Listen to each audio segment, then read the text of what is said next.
बंधु माने आजिर एही भिडियोटी मिथुन राशि व्यक्तिविशेष मानक पई बहुत अधिक गुरुत्वपूर्ण अटे। कारण आजिर एही भिडियो रे आमे माने जानिबा मिथुन राशि पई एही 2024 मसियार अंतिम 3 मास अर्थात अक्टोबर नवेम्बर डिसेम्बर एही 3 मास किपरि रहिबा पई जाउछि। मिथुन राशिर राशिफल विषय रे आमे एही 3 मास मध्यरे कोन घटिबा पई जाउछि ताहा संपर्क रे एही भिडियो रे आलोचना करिबा।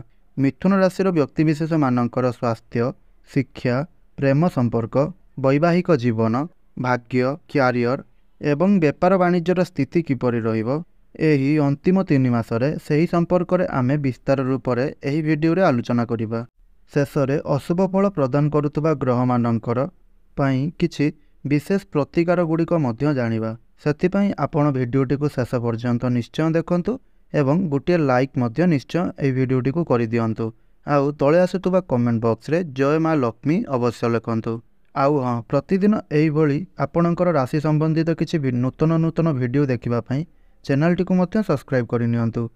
तेबे आसंतु आरंभ करिबा आजिर एही कार्यक्रम को जहाँकि आपणकर जन्म राशि एवं चंद्र राशि उपरे आधारित अटे। तेबे बंधुगण जदि एहा पूर्वरु आपणकर मिथुन राशि होइथाय तेबे आपण माने भिडियोटी को लाइक करी चैनल टी को निश्चय रूप से सब्सक्राइब करनियंतु। तेबे बंधुगण आसंतु जानिबा एही अंतिम 3 मास माने अक्टोबर नवेम्बर डिसेम्बर आपण मानक पई किपरि रहिबो। तेबे बंधुगण आपणकर प्रथम भावरे अर्थात आपणकर राशि रे विराजमान अछंती मंगल। आपणकर चतुर्थ भावरे विराजमान अछंती केतु सूर्य एवं बुध। आपणकर पंचम भावरे विराजमान अछंती शुक्र एवं दशम भावरे विराजमान अछंती राहु एवं आपणकर नवम भावरे विराजमान अछंती शनि एवं आपणकर द्वादश भावरे विराजमान अछंती गुरु।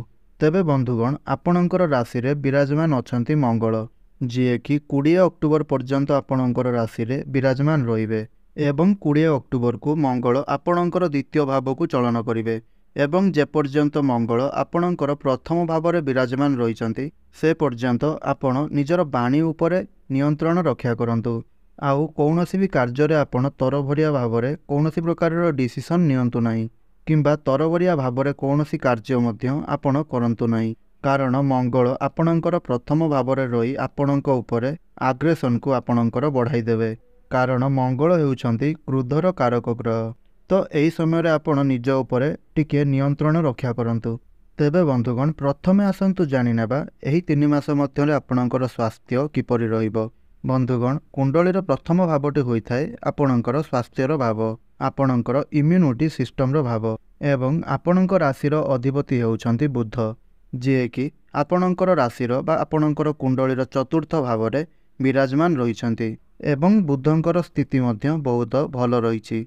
तेबे बंधु माने बुध जेतेबेले आपणकर षष्ठ भाव को चलन करिवे अर्थात नवेम्बर मासरु 16 डिसेम्बर पर्यंत आपणक स्वास्थ्यर टिके जत्न नेबार अछि। विशेष करी एलर्जी इन्फेक्शन इरिटेशन किंबा स्क्रीन रिलेटेड किछि भी आपणकर प्रॉब्लम हुई पारे। तेबे नवेम्बर रु नै करी 16 डिसेम्बर पर्यंत आपणको एही सब प्रति ध्यान रखिबार अछि। मात्र अक्टोबर मासरे आपणकर स्वास्थ्य बहुत भल रहिबो एवं 16 डिसेम्बर परे मध्य आपणकर स्वास्थ्य भल रहिबो। एबे आसंतु जानि नेबा आपणकर शिक्षा क्षेत्र किपरि रहिबो एही आसंता 3 मास मध्यरे। बंधुगण कुंडलीर पंचम भावटी होइथाय आपणकर शिक्षार भाव आपणकर एजुकेशन भाव एवं आपणकर पंचम भाव में विराजमान रहिचंती शुक्र जे कि आपणकर 13 अक्टोबर पर्यंत आपणकर पंचम भाव में विराजमान रहिबे एवं 13 अक्टोबर को आपणकर शुक्र आपणकर षष्ठ भाव को चलन करिवे। तेबे 13 अक्टोबर पर्यंत आपणकर पाठपढ़ार स्थिति भल रहिबो। एही समय रे जदि आपण कोनोसी स्थान रे एडमिशन नियंती किंबा पाठपढ़ा को नै कोनोसी एक बड़ डिसीजन नियंती तेबे एहा आपणक पई भल रहिबो। कारण 13 अक्टोबर रु 7 नवेम्बर पर्यंत शुक्र आपणकर षष्ठ भाव में रहिबे। एही समय रे आपणकर पाठपढ़ार स्थिति भल रहिबो नै। तो आपण 13 अक्टोबर पूर्व पाठपढ़ा को नहीं जहाँ भी किसी डिसीजन नेबे ताहा आपणक पई भल रहिबो। एबे आसंतु जानिबा आपणकर वैवाहिक जीवन किपरि रहिबो एही 3 मास मध्यरे। तो बंधुगण आपणक कुंडलीर सप्तम भावटी होइथाय आपण मानकर वैवाहिक जीवनर भाव आपणक जीवन साथींकर भाव। तेबे आपणक सप्तम घरर बा सप्तम भावर अधिपति हेउछंती देवगुरु बृहस्पति जी कि आपणकर द्वादश भाव में विराजमान अछंती। ତେବେ ଆପଣଙ୍କର ସପ୍ତମ ଭାବର ଅଧିପତି ଆପଣଙ୍କର ଦ୍ୱାଦଶ ଭାବରେ ଥିବା କାରଣରୁ ଆପଣଙ୍କର ବୈବାହିକ ଜୀବନ ସହିତ ଆପଣଙ୍କର ଜୀବନସାଥୀଙ୍କର ସ୍ୱାସ୍ଥ୍ୟ ଉପରେ ମଧ୍ୟ ଏହାର ପ୍ରଭାବ ପଡ଼ିବ ଏବଂ ଏହି 3 ମାସ ମଧ୍ୟରେ ଗୁରୁଙ୍କର କୌଣସି ରାଶି ପରିବର୍ତ୍ତନ କରିବାର ନାହିଁ। ତେଣୁ ଏହି ସମୟରେ ଆପଣଙ୍କର ବୈବାହିକ ଜୀବନ ଏବଂ ଆପଣଙ୍କ ଜୀବନସାଥୀଙ୍କର ସ୍ୱାସ୍ଥ୍ୟ ପ୍ରତି ବିଶେଷ ଧ୍ୟାନ ରଖିବାର ଅଛି। ଏବେ ଆସନ୍ତୁ ଜାଣିବା ସବୁଠାରୁ ମହତ୍ତ୍ୱପୂର୍ଣ୍ଣ ଜିନିଷ, ଯାହାକି ଆପଣଙ୍କର ଭାଗ୍ୟ, କ୍ୟାରିୟର ବା ବେପାର ବାଣିଜ୍ୟର ସ୍ଥିତି କିପରି ରହିଅଛି ଏହି 3 ମାସ ମଧ୍ୟରେ। ତେବେ କୁଣ୍ଡଳୀର ନବମ ଭାବଟି ହୋଇଥାଏ ଆପଣଙ୍କର ଭାଗ୍ୟର ଭାବ ଏବଂ ଆପଣଙ୍କର ଭାଗ୍ୟ ସ୍ଥାନରେ ବିରାଜମାନ ରହିଛନ୍ତି ଶନି ଏବଂ ଶନି ନିଜର ସ୍ୱରାଶିରେ ହିଁ ବିରାଜମାନ ରହିଛନ୍ତି।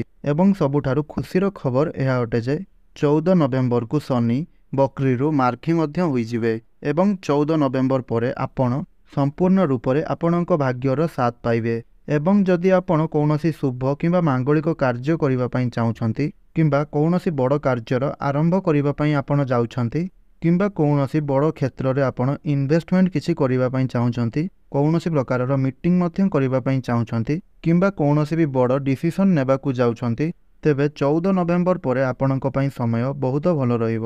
କାରଣ 14 ନଭେମ୍ବର ପରେ ଆପଣଙ୍କୁ ସମ୍ପୂର୍ଣ୍ଣ ରୂପରେ ଆପଣଙ୍କ ଭାଗ୍ୟର ସାଥ ମିଳିବ। ଏବେ ଆସନ୍ତୁ ଜାଣିବା ଆପଣଙ୍କର କ୍ୟାରିୟର କିପରି ରହିବ ଏହି ଅକ୍ଟୋବର, ନଭେମ୍ବର ଏବଂ ଡିସେମ୍ବର ମାସରେ। ଆପଣଙ୍କର କାର୍ଯ୍ୟକ୍ଷେତ୍ର କିପରି ରହିବ ଏହି ଅନ୍ତିମ 3 ମାସରେ।